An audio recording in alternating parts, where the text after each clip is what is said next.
I noticed the disclaimer is gone last time. It's playing.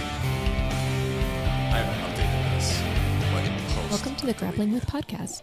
Dr. Chris Hardy and William Walker will take a deep dive into topics covering wellness and prevention, performance, recovery, and injury management.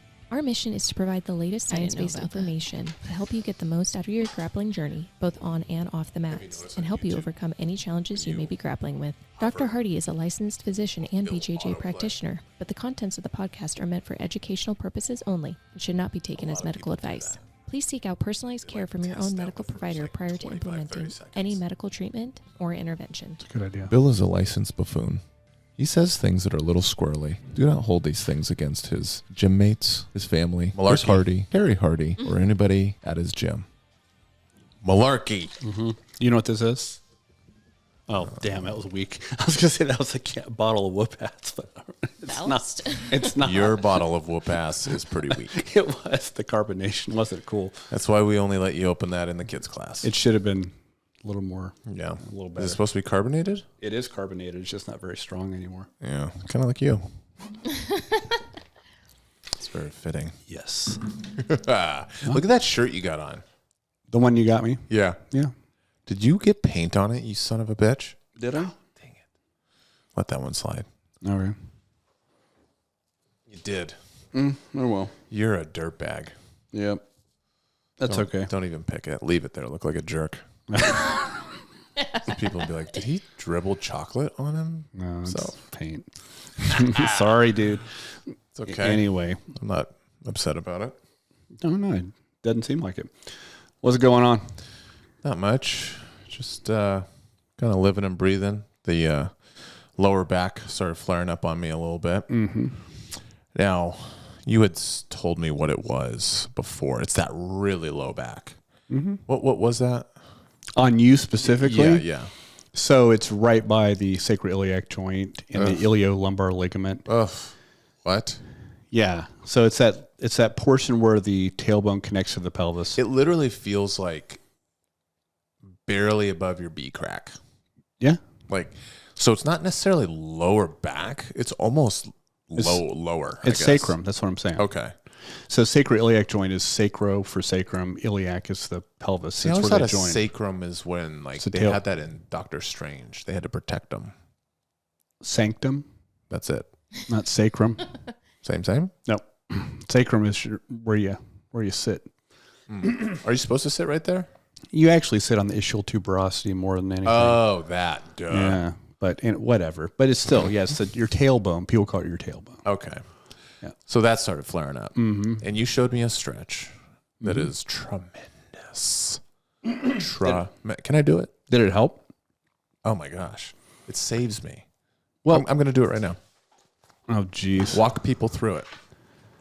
Liv, can you see me? It's a little high. It is a little high. Yeah, so typically... Is he going to... You're going to break the table? No. This table is industrial. It's usually this high. Yeah, you want to get the knee just a little bit above 90 degrees. That's quite a bit above 90 right now. You can also do this on some stairs if you can. Yeah, I use a stool. Yeah, and so then what he's doing is he's weighting the leg he has up, he's weighting the heel, and he's dropping straight down with the other leg. You're not going to be able to see it very well. Yeah, you can't really see it. What we can do is we can do a video. You're going to keep doing it, though, Bill, aren't you? Yeah.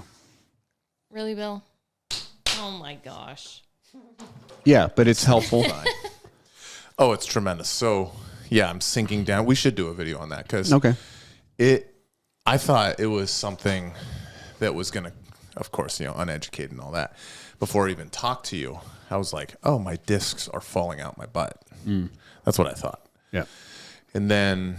That's not what's falling out your butt. Your discs aren't. There's probably other stuff. Well, I thought my discs would fall out of my spine and then come out my butt. Oh. Make sense? No.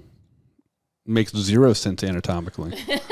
Well, anamorphically, it does. That's not a word. Okay. Anamorphic lens? Get out of here. Oh, all right, here we go. So I was thinking of Animorphs, the TV show and book series. That's not a real show. So when you showed me a stretch, which I tried to show, but the table is too tall, it literally, the next day I had relief. Yeah. Now, I you told me to do it 3-4 times a day.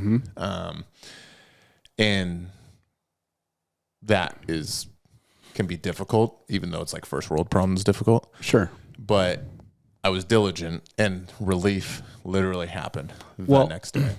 That was specific for what you had going on. Yes. The problem is with back pain is there's so many things. I have to do a full assessment, see what your hips are looking like, the whole 9 yards, to see exactly what's going to be right, because that may be something that's terrible for someone else with back pain. Right. Yeah, it depends. But for what you had going on, that seemed to be the right fix for you. Yeah, we have a dingy blue belt that's dealing with some lower back stuff, and it's kind of a hip oriented. Right? Yeah, I've been working with him, but I can't share more than that. Oh, of course. But but that's a good illustration, because he was having pain in a similar area, but for different reasons. As you started working through stuff, it's like he was telling me, man, his hips are on fire and like locking and like a bunch of weird stuff. So it was almost like the lower back was a symptom of that's right, an actual issue that he was having. This is a good point for our community.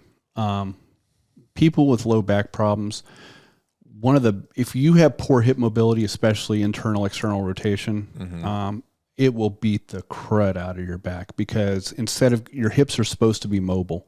Okay. They're a ball and socket joint. They should have a lot of mobility. Many of us have terrible hip mobility, and the lumbar spine is not supposed to be a big mobile kind of series of joints, right?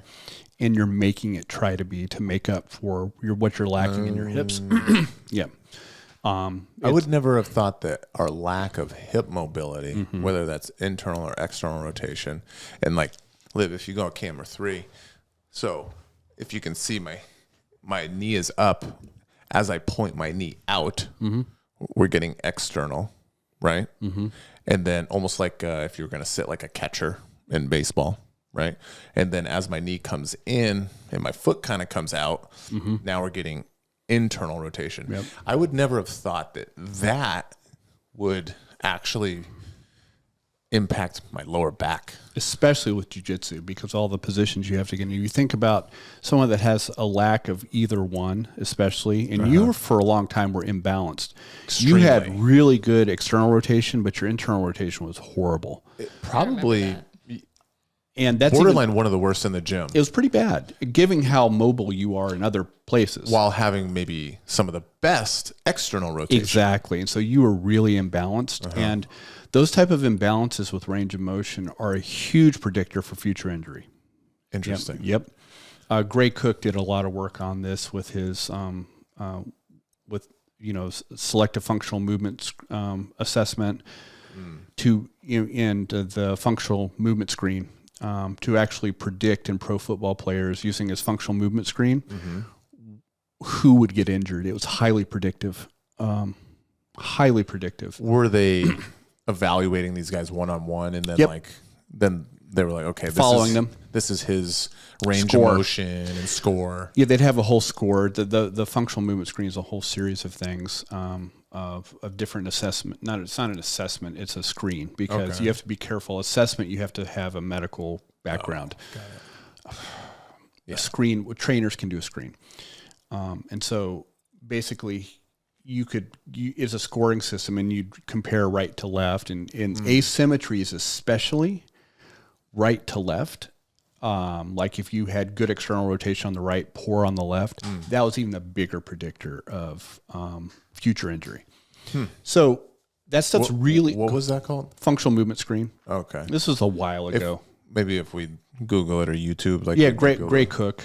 He's a really good physical therapist, super smart guy. It's really one of the first guys that I followed that really integrated the strength and conditioning with the PT. And so and then he linked up with the kettlebell folks, and so they kind of integrated that stuff together. Really good stuff. There's all kinds of other the functional range system guys do the same type of thing with their functional range assessment. And so it's very similar, where we look at, and this kind of dovetails into maybe a conversation we're going to have later in the podcast today, but a lot of people train what they like. When we're talking about strength training or mobility, what's easy. Let's talk about this. Yeah. Yeah. And people don't train what they need. Right. Okay. when people come over to my gym here that are having problems, I assess them, and we're doing stuff that they've probably never done before. Right. And the guy you're talking about, the blue belt, has never done that. And now what we're working in getting that capsular space in his hips opened up and muscle imbalances fixed and all this stuff, it's going to be rough at first because it's like starting a new workout program. You haven't used these muscles in this way before. And building up these strength at end range, which we've talked about several different times, is the way to increase mobility. Mobility is different than flexibility. Mobility is your ability to move through a range of motion actively under your own power. Okay. And so mobility is going to be where I can like lift, move in different ways. Yes. And flexibility is like, someone can passively kind of push you through these movements. Right? Okay. So if let's say my arm is up and I'm here and this is about as far back as I can go on my own, someone pushing or taking the support of the arm, it's the nervous system's ability to control your movement space. Okay. And most of us train on what we call the sagittal plane. In other words, that kind of straightforward plane. You can think of like a squat or a deadlift or a bench press. It's all kind of in this plane.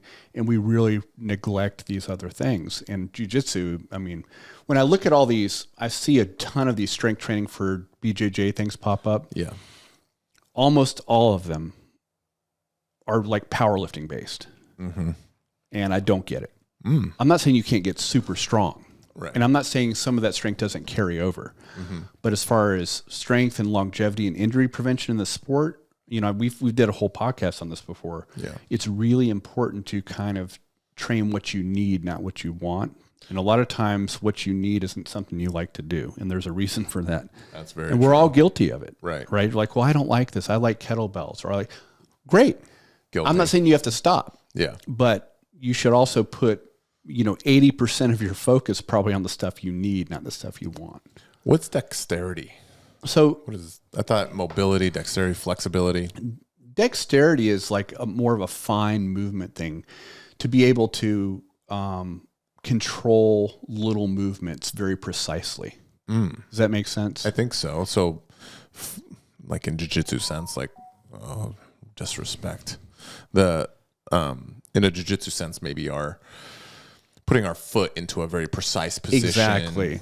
And be able to change that very rapidly, very precisely is a very dexterous type from like of thing. a butterfly hook to a hip position, foot on the hip. Yeah. And, weaving it in and out. Totally. So, That's a dexterity type of thing. Okay. Or, dexterity drills, like when you're in football and stuff, being able to, very precisely change directions, that kind of thing. So, Chris, you were saying that we train mainly in a sagittal plane. So are you talking about we should be adding more lateral movements? Oh, for sure. Okay. Unilateral movements too on, training one leg type of things, stability. We're missing a ton of stuff. I didn't know what unilateral meant. Bilateral is just when we're like a squat. Both legs feet are on the ground. Unilateral would be lunge, right? To an extent. Yeah. When you have Bulgarian split squat. Exactly. Okay. Yeah. Albuquerque. Yeah. Snorkel. It's like you're just throwing words out there. Okay. Okay, so unilateral. Yeah. So my point is there's a lot of things that jiu-jitsu athletes are not doing. They're kind of following, and like I said, there's a lot of really good high-level strength coaches that don't do jiu-jitsu that are getting people really strong in certain lifts. And I'm not saying it doesn't have a carryover, okay? But I'm just saying it's not, if we were looking at not only but increasing your strength in specific ways on the mats, but also more importantly, preventing injury. And really having control over areas of your range, control over them. Not just being able to being able to control in a range that most people can't.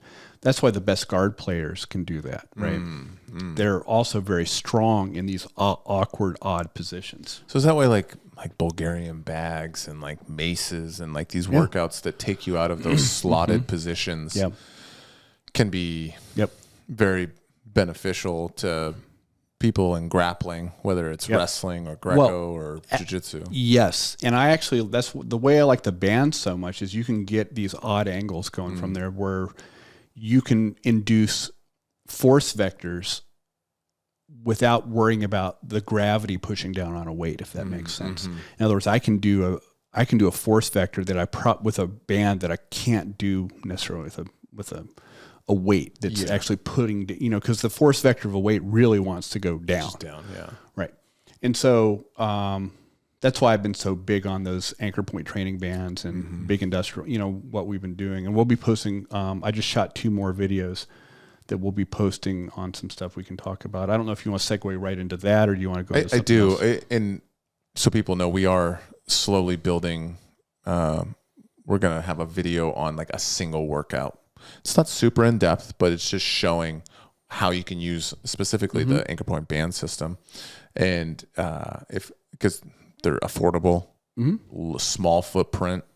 Well, they're affordable in comparison to a squat rack. Yeah, for sure. But and not affordable compared to your Amazon bands that you can get on. Right. You can get those rubber bands those have a place for sure. But these are high. Yes. Yeah. And you've felt a couple of them there. Yeah. They're tremendous quality, versatility. So if someone's interested in developing actual strength with some prevention, that these are going to be some good workouts to do. Well, right. And so, anyway, that's what I've been focusing on myself and my wife.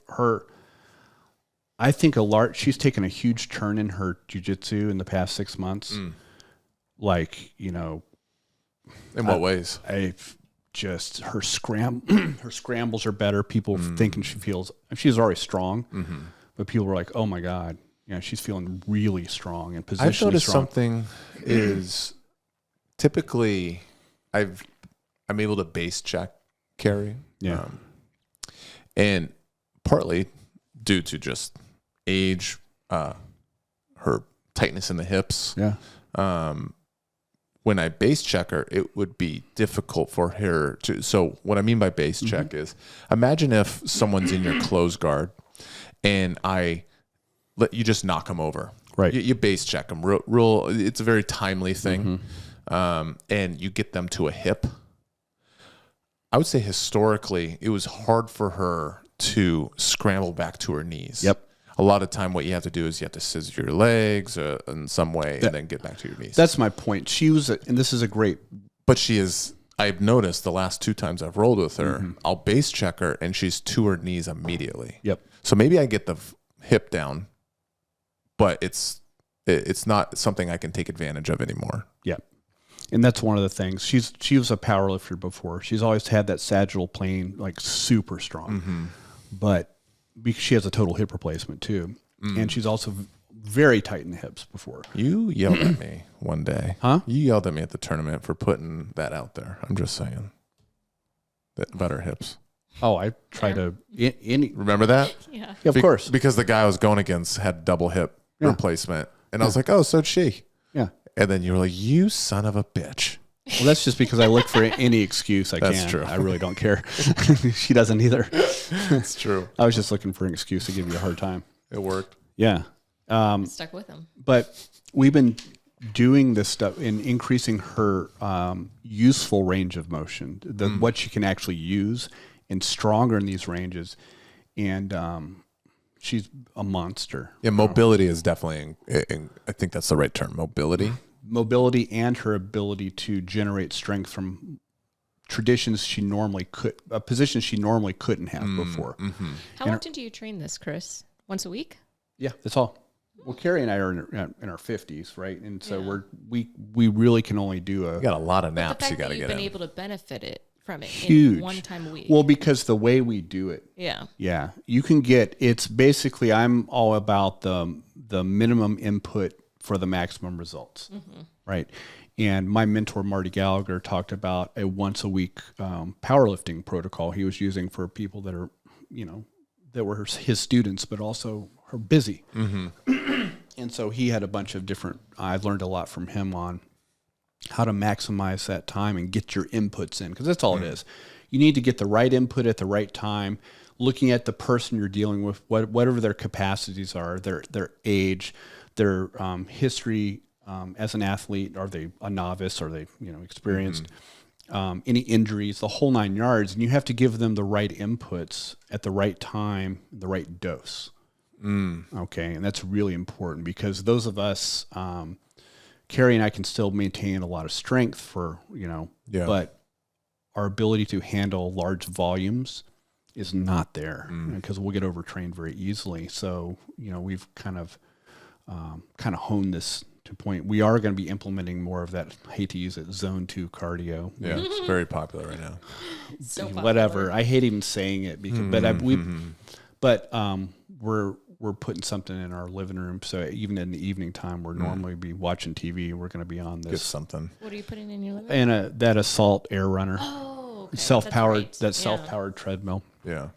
Yeah. People interested, you can Google Marty Gallagher. Crazy good resume. His background my is God, dude. Yeah, top notch. He was the co-author of Strong Medicine. What's that? I'm not going to go with it. Hey, I didn't say it. He wrote a book.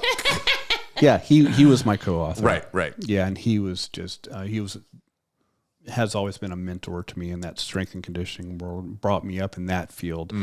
Really, U.S. Olympic lifting coach. Powerlifting. He coached Black's powerlifting team to world championships. And this guy, and plus, I remember last time I saw him lift. At that time, he's 65. He's still pulling over 500 pounds. Yeah. On a deadlift at 65 years old. Yeah. He's an absolute monster. Are you going to be able to do that? No. Do you remember I can't do it. I never could do it. So approximately how much the bands are that you just... You guys could look them up. Like a price range-ish. Chris doesn't look at prices. No, I don't. They're probably like $60 a band or something like that. And how many bands do you have? Or how many do you need? He doesn't want to. Okay, what's the Carrie base? might listen to What's this. like if someone was like, you know what? I would get a heavy. Tomorrow. I would get one of his heavy bands. So they come in 2 different lengths. They come in 60 inches, and I think they come in 84 inches. You have the 84, right? I have the long both. one. Oh, okay. I have both sizes for different. But if you have limited space, I'd go with the 60-inch, and then with each band, you can get the so-called lighter resistance or the heavier resistance. Yeah. So that's all you need. And then I have a carabiner system. Handle attachment. Does that come with it? No. The gripping thing? No, I bought that separately. Okay. I just clipped that in. That was just an ergonomic handle I got from Amazon. Oh, okay.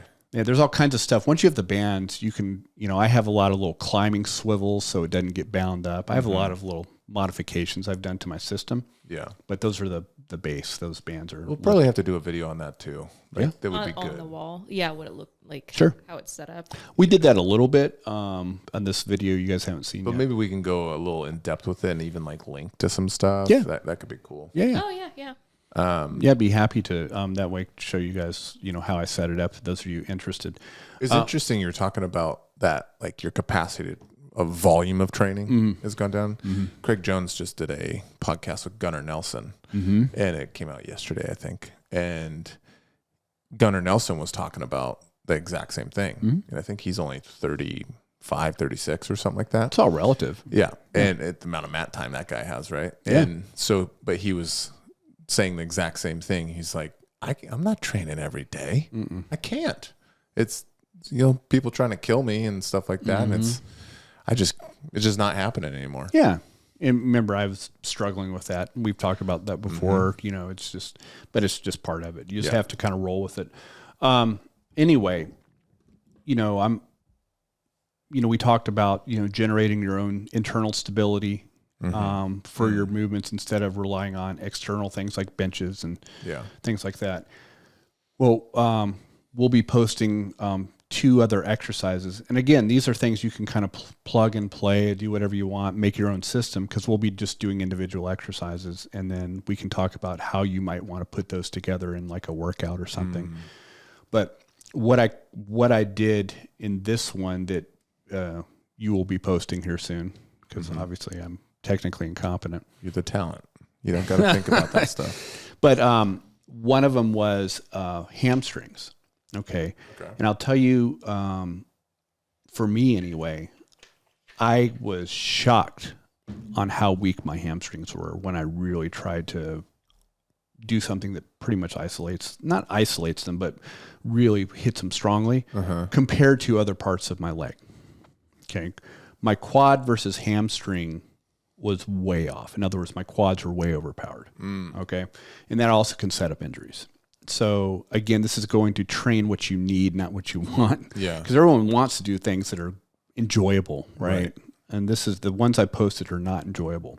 So what you'll see is I have some rings hanging about a foot off the ground, and we put our feet into the rings and get your legs straight. Again, you guys can watch the video. I'm not going to, it's hard to. Well, it's fine to talk through it. Yeah. So you basically are laying on your back. The rings are hanging just about a foot off the ground. You put your feet in there, and then legs are straight, and you come up to a kind of a plank, but on your back. So you're lifting your butt off the ground. The only things touching basically are your hands and your shoulder blades. Okay. And so you're suspended on those rings. And then you're going to pull those heels, because your feet are on the rings. You're going to pull your heels to your butt while you're in that plank. And this has, what I've noticed I've been doing it about 6 months. I've noticed my clamp, coming up from closed guard to kind of clamp down, whether it's omoplata, whether it's arm bar, whether it's triangle. So kind of like the... You know how you come up and clamp with your, across, for instance, the triangle, shoot your hips and clamp. Yeah. You're cutting that angle across the neck, right?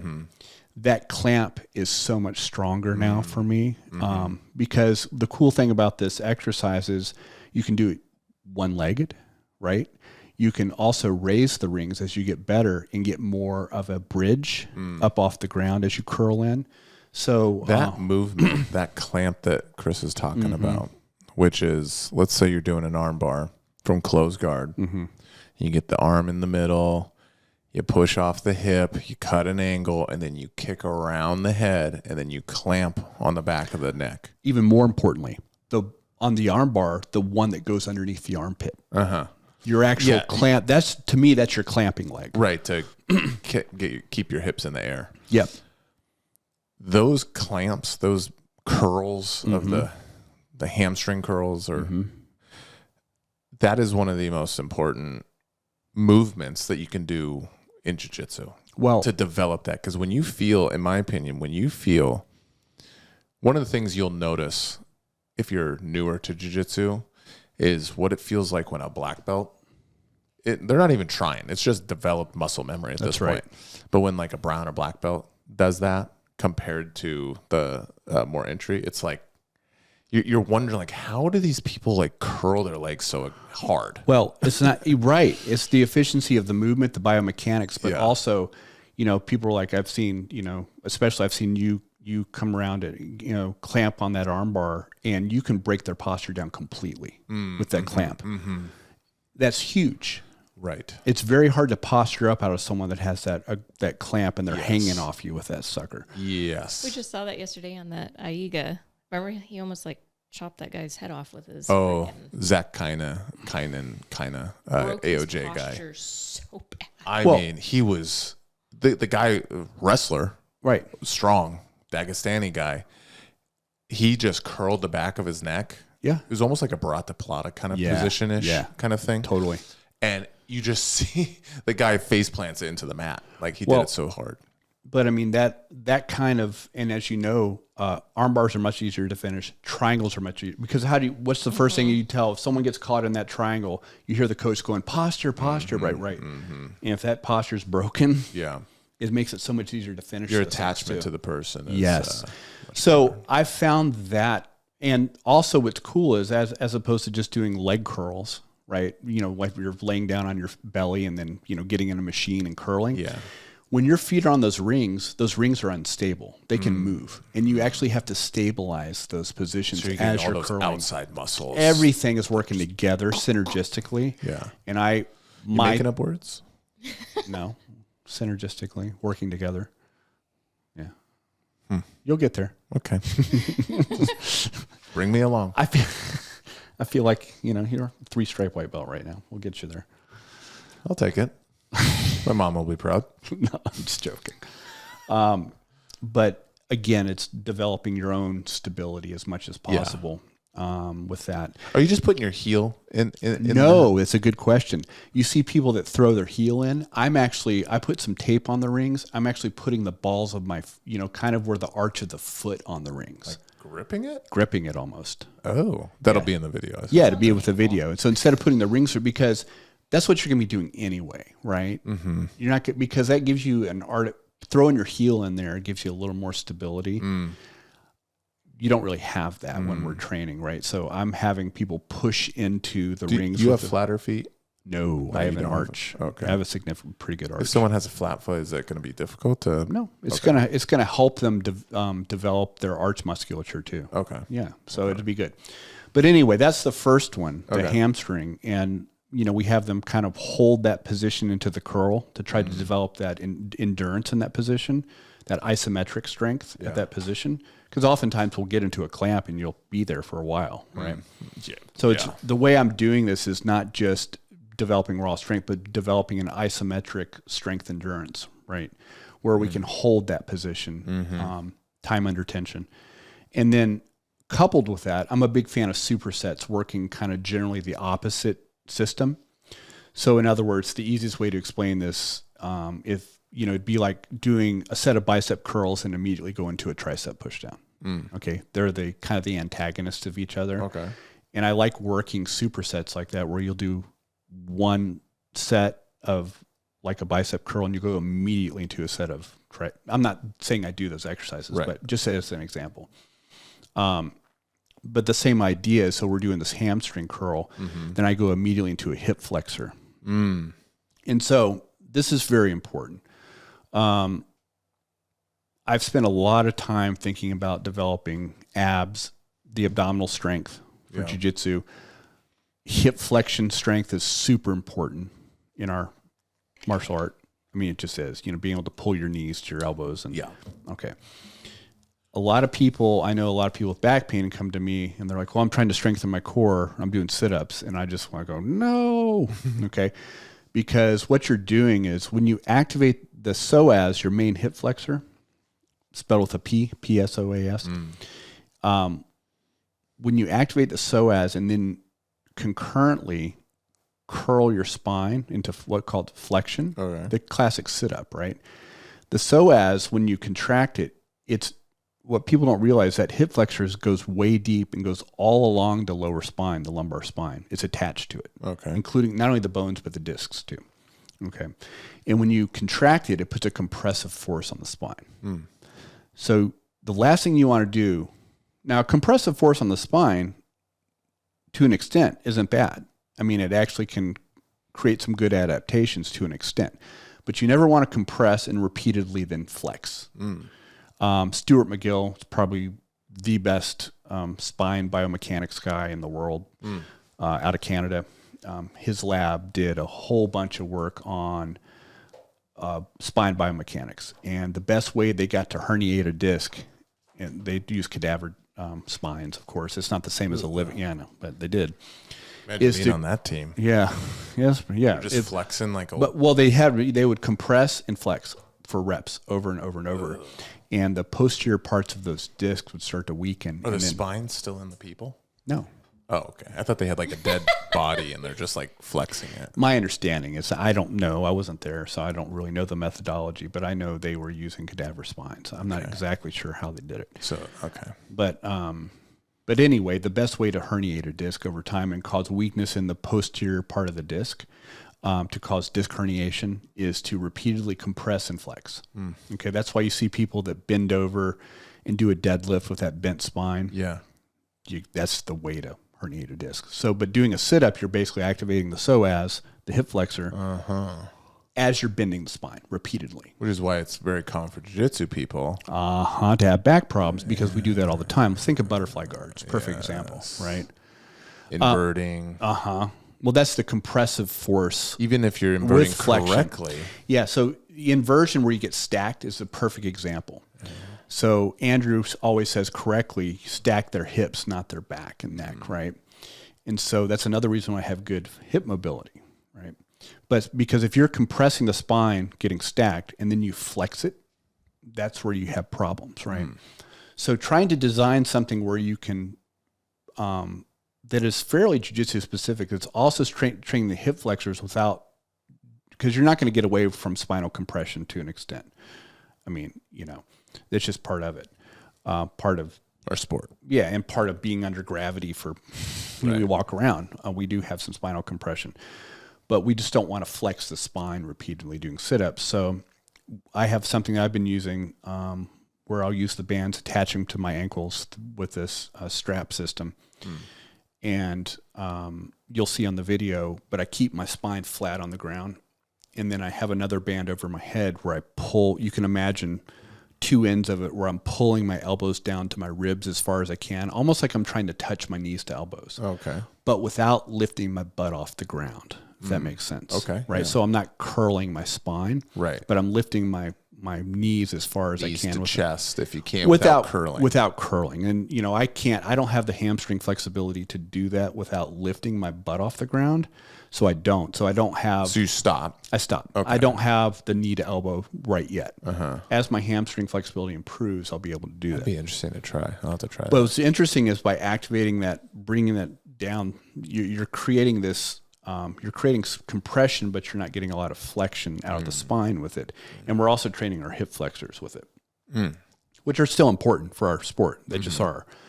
And then I always recommend, if you're going to train your hip flexors shortening, you have to give them some length too. So there's some other things we'll be showing you how to actually strengthen the hip flexors at their lengthening position too.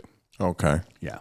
So not just stretching, but actually activating and strengthening at the lengthened position. So these workouts, or specifically this one, is this and the one that you're going to also show, that's going to help with lower back prevention? This one... Or back prevention, I guess? Maybe. Because it could, if you already have a back injury, these things could really make it sore. This is just a way to train your hip flexors and abs. Okay. Without, I'm not going to say it's preventing back pain, but without incurring back injury from flexion under compression. I see. Okay. Now, there are other things that we do in our workouts, working our like glute medius and maximus. A lot of people have their glutes don't fire well, and that's hugely important, right? And so we can talk about that. I'd like to do a podcast on back injuries. I think you want to talk about butts. Butts are a big part of it, preventing. That actually is preventive, and we can talk about why getting very strong gluteal muscles and activation in different positions actually can prevent some and help support the back. Okay. But we'll do a whole podcast on, because that's a deep dive, man. Yeah. Yep. Probably have to have maybe a couple other videos up too that we can point to as we talk about them, and some resources too. Yeah. So I can show you guys some good stuff to do. Anyway, so those two videos will be up after the podcast, and you guys can kind of see what we're doing with we'll try to get those up before the episode so we can link them as we're talking about the episode. Yep. Okay. That'll be the goal. Cool. So then we'll have them in the video. Well, hopefully I shot them a little better this time, so you don't have to do a whole bunch of editing. I know, It's okay. It's okay. First time, playing with the phone, with the camera. I'm proud of you. Thank you. You got rid of that Cricket phone and stepped into a smartphone. Yeah, it's okay. That's a pretty good one too. Yeah. So anyway, we just shot that yesterday. So. Okay, cool. That'll be super good. And then we're still working on the episode for muscle recovery and peptides. So Carrie just wants to know when we're going to do it, and so she's ready. We'll knock that out on a weekend. Did you watch the Aiga? I did not.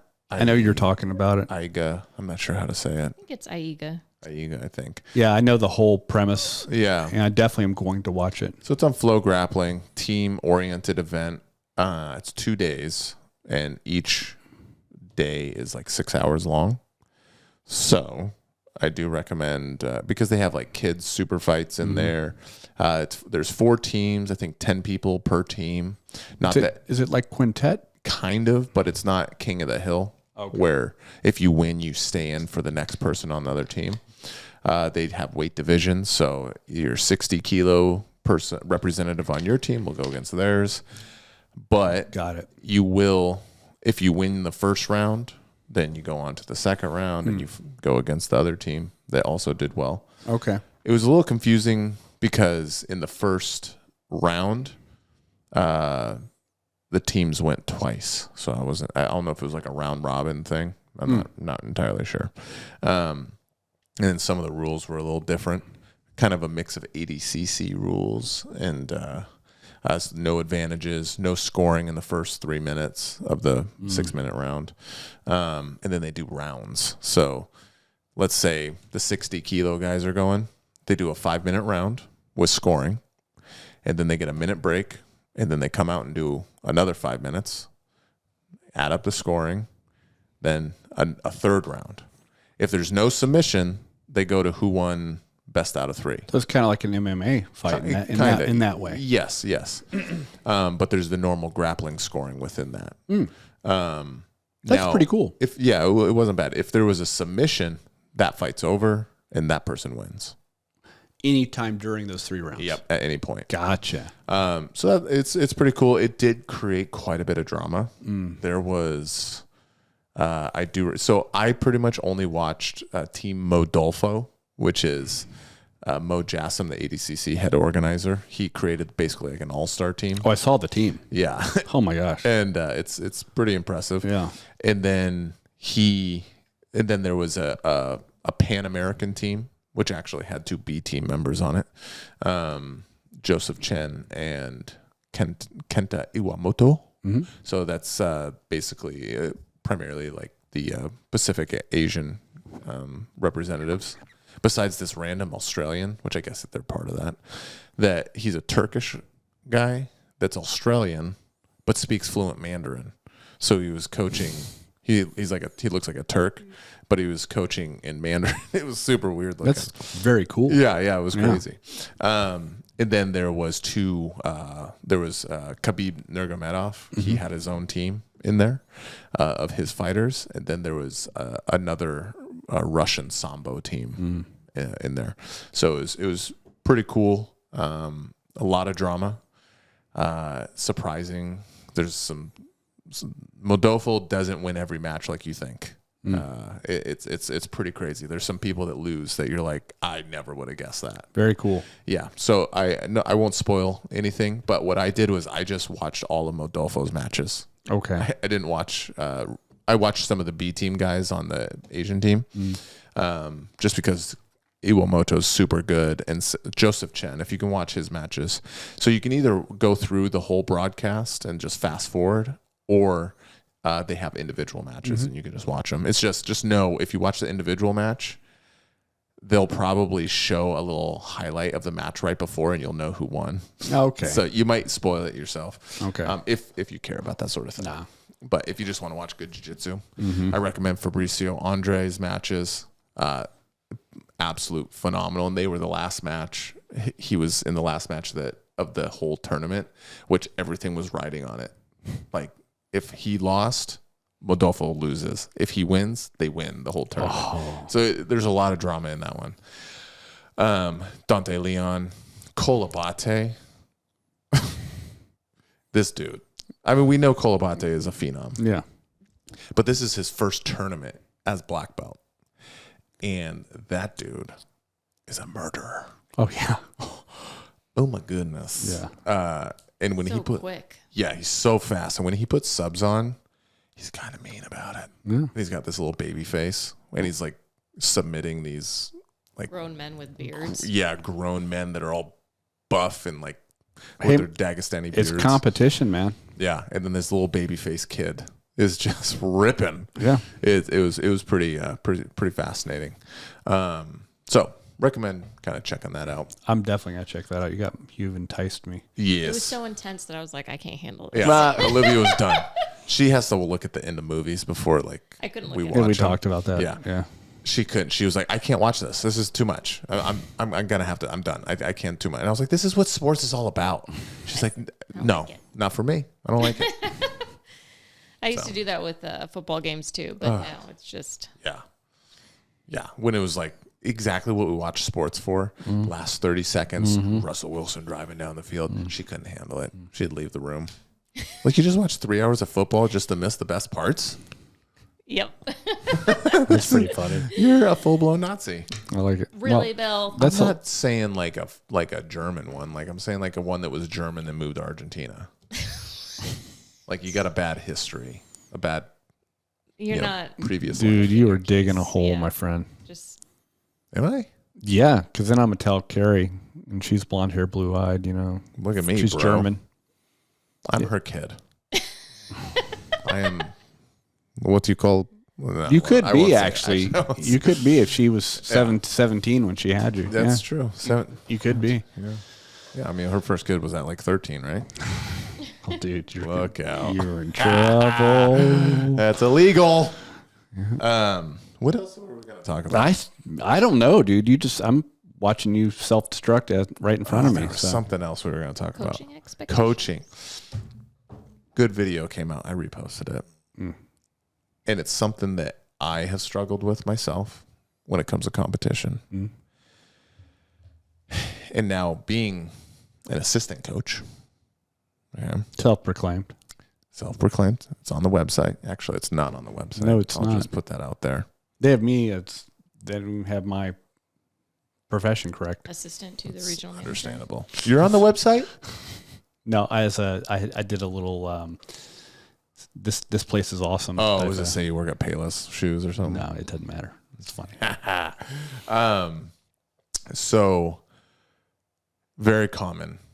We worry, especially going into competitions, but not just that. It could just be your normal training. We worry so much about what the coach thinks, what the professor thinks, that if they see us in a negative position, they see a blue belt pass in your guard and you're an upper belt of some sort, or you're a blue belt and a white belt pass in your guard, or you go to a tournament and you get submitted in 25 seconds. We think the coach is going to look at us like the biggest disappointment in their life and debate, maybe think about telling you to go to a different gym. We think this sometimes in our brains. You never had this? Not with our gym. You've never had this thought that like, No, what are people as a gonna- white belt? I don't want to let anybody down. I mean, I think that's the thing. Like, oh gosh, I really don't want to let my coach down. Mm-hmm. I never thought it'd be like super extreme. Like, I can't have you here at the gym anymore. That's a little crazy. That was a joke. Okay, You stick in the mud. well, I'm just saying. So, Of course. okay, it's very common that you've had course. that word like, gosh, I don't want to let them down. Of course. I think that's natural. What do you think about that though? Now that you're considered a senior member in the gym.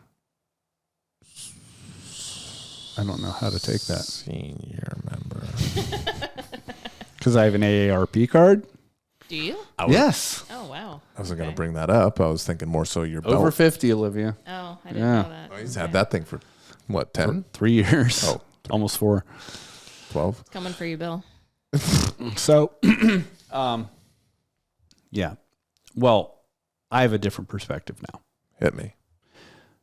And plus, it's specific to your professor. I know our professor doesn't, he's competitive himself, but he does not, he encourages people to compete. Sure. We'll talk more generally because In general, yeah. a lot of people listening to this podcast don't even know who our professor is. Yeah, I know. But I'm just, as an example, any good professor wants to encourage people to compete because it's good for your jiu-jitsu. It's good to get you way out of your comfort zone. You're putting yourself out there. I think that's good for people, regardless of the outcome. And I always tell people that. When people come in and hang their head because they lost a match, when I'm coaching them, I'm like, do you know how many people will do this and put themselves out there? Do you know how many people did not sign up for this today? So or wanted to. And backed out. Trust me, we all go through this. Maybe they miss weight. So, but that's an important thing to kind of set, that go out there and do your best, and you can have an off day. You can, who knows what reasons can happen where you don't feel like you perform to the best of your abilities. It doesn't matter because you know what? all your coaches don't care about that. Of course, we like to enjoy when someone has an accomplishment, they win. Of course, we all say, hey, great job. Right. But even if I would rather see someone have a super tough match and lose than someone that maybe just, is more lackadaisical and, they just they happen to win. They don't even. And they don't. Yeah, and they happen to win for whatever reason. I think just getting out there and getting through adversity, I'd love to see it. And then competition is a skill like anything else. The more you compete, and I can't say I've competed a lot, but I'm just saying it is. The more you compete, the more you get out there and it becomes second nature. That's why we're always encouraged, if you do like to compete often, right? Yeah. Because you can attest to this. Yeah. It gets better with your mindset gets better with every competition. Yeah, you're especially able to, if you stack them. You're able to be present there. You're able to really showcase your jiu-jitsu. You can relax as far as you're not so that whole competition where you get tunnel vision and you gas out because you had an adrenaline feel dump. Your heart tightening up a little bit. Your arms you're over gripping everything, right? So I'll tell you, it took me until brown belt. This is crazy. Before I stopped doing that competition, where I was able to have a competition where I felt pretty good about it. That is, to me, it was really important for my own growth, overcoming whatever it is you're trying to overcome out of competition. But competition aside, in the gym even, things happen, man. Yeah. So what if a lower belt passes your guard? Okay. Sometimes, I'm not saying but sometimes I will work on, like right now I'm working on side control escapes. So someone's got to get there. That's right. And if we don't have a situational to do that, sometimes I will kind of put myself in that situation with a lower belt. I'm not saying lower belts don't pass my guard legit. Right. Okay. Right. It happens. I had a blue belt submit me this last week because I wasn't respecting a choke that he had. What kind of choke was it? It was a cross collar. It was really good. It was sharp. How tall is this guy? He's a tall man. He's very strong. 6 foot. Yeah. Very muscular, kind of really, really good. I don't know if I call him muscular. Whatever, dude. He's trying to be muscular. Point is, I was super happy about that. Instead of being like, oh my gosh, I hope they didn't see a blue belt submit, a black belt with a cross collar choke. That it was like, dude, that is razor sharp. Yeah. You can tell people have been working on that. Who cares what happened? That we're there to train and get better, and we're also there to be there for our teammates, right? And encourage them and congratulate them and let some of that ego aside. I'm not saying just to sit there and be passive. We've talked about this many times. Yeah. But you're not letting anybody down. What professors want to see is you're there consistently. You're there. You're a good training partner. You're there to learn, right? And you're progressing. Yeah. I don't care how slow, but you're there. You're there as consistently as you can be, and that's what you want to get out of it. Not like, am I dominating every single role? Yeah. I mean, we've talked about this a bunch, and I mean that's kind of my 2 cents on this. Yeah. From that coaching perspective, I would say, and I agree that any coach worth his salt, and I'm going to say this is going to be most coaches from my experience. Now, I have heard of a couple coaches that are big fat douche nozzles. They exist, and you're going to kind of know it. Like it'll be fairly apparent that they are just a douchebag. Well, it's their ego too, because now you're like, oh, one of my guys lost, so I don't want you competing anymore because you're making me look bad. Right. And that's BS. And that's probably like a pretty rare circumstance. Yeah. But that a coach would even think poorly is that coach is probably like, that's going to be rare, but you're going you're going to know that, like, because of how they treat people. Totally. Right. Now, my personal opinion, and this is why I reposted this video on my Instagram, was don't care if you win or lose. Like, yes, exactly. It's great when you win, seeing you have a happy moment, knowing that you put a lot of work in and blah, blah. And you're there to win. Yes, of course. Exactly. We're trying to win. But whether you submit someone in 10 seconds or you get submitted in 10 seconds, you submit everyone in the tournament or you don't, you have an embarrassing, a quote unquote embarrassing loss, you got wrist locked. Mm-hmm. We're not going to think anything, and your teammates aren't going to think anything different. And especially as the coaching perspective, it's like we don't put, there's not something that it has a higher value, the competition success. And then let's say in the gym, you said it perfectly, which is like sometimes people are working on stuff. So as a coach, as we're walking around for evaluation purposes and, okay, what does Olivia need to work on? So I'm watching her roll, right? And then I see she's really struggling to keep her guard. Like she's almost getting past constantly. Okay, well, one thing I'm taking from that is Olivia's retention is pretty good. I'm taking a positive from that. Okay. Right. So then from a technical perspective, that's all we're really looking for is a technical perspective to help you.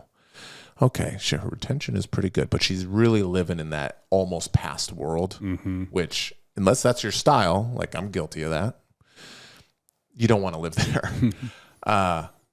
So then we typically will start looking at, oh, okay, she's not using her right grip at all. It's just kind of floating out there. She's got a good left grip. She's got a good foot on the hip. She's, framing well for the most part. Her knees to her chest. She's regarding, but she's literally not using her right hand. That's more so what we're looking at from a technical perspective of how to help you get better. Not, she's just not fighting. Or why would they do that? Why wouldn't they be using their hand? No, we're not how the mentality is. No, it's not.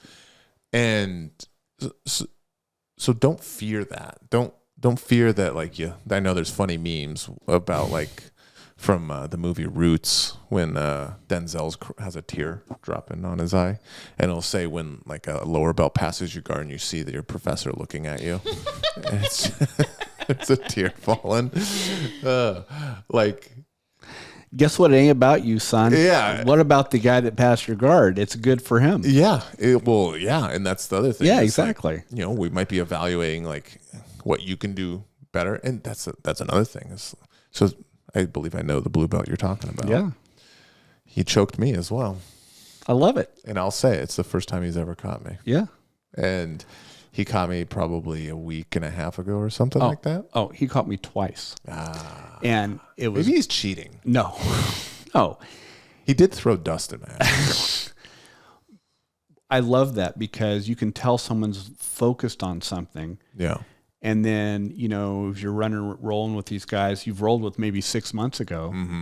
And, you're like I was doing a passing style that was very head first. Little exposure. And didn't account for that, how laser sharp it had become. Yeah. That one thing he's been working on. And I love it. So it's great. Our scenario was he had a cross collar grip, a single grip that he was using as a frame. It was kind of like a half guard knee shieldy kind of thing. And he just does a little knockover, just knocked me over a little bit, which is something we went over probably 3 months ago. So you're taking full credit for it. I would say 90%. That's not full. Just 90. Okay. And so then he does this little knockover, and I didn't respect it. That's where I was. Like, I wasn't respecting it either. It's the first grip. I'll just defend the second one. And his big, stupid Dalseem arm extended from the nether regions and grabs my shoulder. And then he starts sucking me in like a tractor beam. Yep. And it was like a Dementor. You know what Dementa is? Yeah, from Harry Potter. Yeah, very good. Of course. Very good. And it was like he was sucking me in. And I was like, oh, this is actually kind of tight. So then I start defending and trying to defend intelligently. And he does that little pump. Yeah. Where it's like you push him away and then you readjust and pull him back in. Yeah. I thought about spitting in his face just to like one last ditch effort, but I didn't do it. I'm laughing because I'm thinking about how I tried to defend. It didn't work. What'd you try?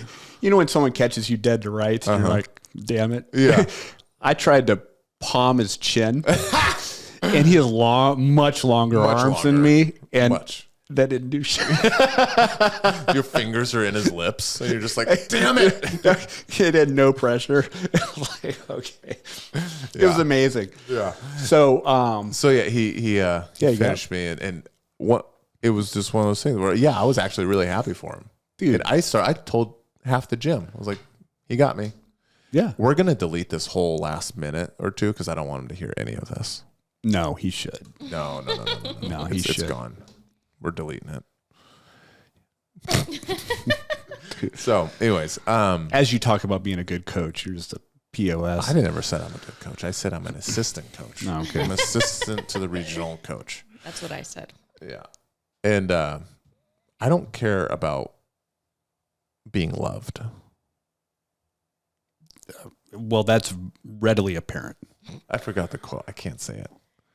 What is it? I don't care about being loved. Not like my care for being feared or something like that. It's something. Being liked. Yeah, Michael Scott quote.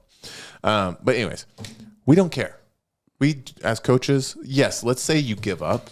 As someone that's given up in a tournament, I have literally given up, and I think I've talked about it. Where you mentally shut down. I mentally shut down and I wanted out. Yep. And I literally gave a submission in a tournament at Blue Belt. And that haunted you, didn't it? Still does today. Mm-hmm. But it's one of those things, actually, in the last tournament I just did a month, I don't know how long ago that was, a couple months ago. Yep. I was in a bad spot. Yeah, you were. I got loop choked. And it was deep. Yes. Everyone saw my face. And it was that kind of like, it was loud in there, and I heard the gurgle from across the mat. Jeez. I didn't know that. It was, well, of course, I was right on the mat. Oh, yeah. I was coaching someone else. Oh, that's right. And so I passed the guard, and he threw a loop choke in as I was passing. And it was extremely tight. And I had the moment. So I dove to my back, but didn't mean it was out because he switched it to a cross collar choke from the top. And I had the moment. It crept into my head. I just tapped. But that previous experience, though, yes, that's where literally the learning process. I knew how much it stuck with me, knew how much made me mad, and I didn't, and I got out. I was able to get out, right? So from someone that's experienced that stuff, it's we're not thinking about that. No. And even if Andrew saw and knew I gave up, like, which I've told him I have, but in that moment at Blue Belt, even if we know that you give up, it doesn't mean we're thinking anything negative about that situation. It just means you're having a moment, a growth moment. That's right. I mean, here's something I'll share. My last tournament at Blue Belt, I think it was a 4-stripe Blue Belt at Rev. This is the learning experience in competition. And you know this story where locked up standing, guy threw in what now I very readily recognize as a baseball bat grip and dropped down to his back from standing. And I was down on top, knee on belly, and like, I'm going to power through, and woke up on top of him. Choked out in front of everyone. And I was looking around like, oh gosh, did my professor see that? Yeah. Did I shit myself? Right. But then, you get back up and do the next round, and well, you never know. Right. I had to, luckily I was wearing a black gi. Oh, about pooping yourself. Yeah. Had to check. Ref's like, you all right to compete next round? Yeah. And so, this happens, man. Yeah. This is part of, and I would argue that it's probably better growth moments from like your experience than, like if you won every tournament. Totally. It's so cliche. You're going to learn more from loss than you will win. Occasionally you do. Yeah. Right? Yeah. So anyway, the bottom, and I think you summed it up very well. stop thinking about that stuff. Mm-hmm. And if you really do have a coach that is legitimately thinking bad of you because of a performance there, you probably need to look for somewhere else to train. Potentially, yeah. It's my 2 cents on that. Yeah. I mean, you got to be careful. I mean, your perception may not be accurate. Exactly. That's the thing. That's why I'm saying, like, you'll probably really know. Like, it won't be like... It won't be that. It'll be something else. Yes. You'll see the interactions. This person is probably, in general, just not probably a good person. Yeah. Or do they... Huge ego or something like that. Like, talk negatively about that kind of stuff. Then it's like, that like lets you know. You're like, oh. Or talk negatively about one of your other teammates that just went through. Yeah, you're exactly right. I'll finish it with this is like, and I think I've said this story before, is I did a seminar with Tynan Delpra, and I was a brown belt. I was leading up, I think, to Master Worlds. And I was like, I have like anxiety with competition. I'm just worried about letting people down. I'm worried about like showing bad jiu-jitsu and having my team's patch on and all this kind of stuff. And he said, he goes, how many people are watching you in the first place? And I was like, this is Tynan? Yeah. Yeah. I was like, not many. He's like, okay.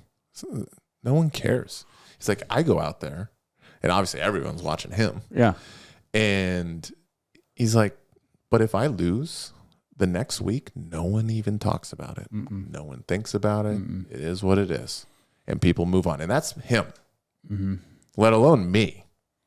Well, unless you're on social media talking mad trash. Sure.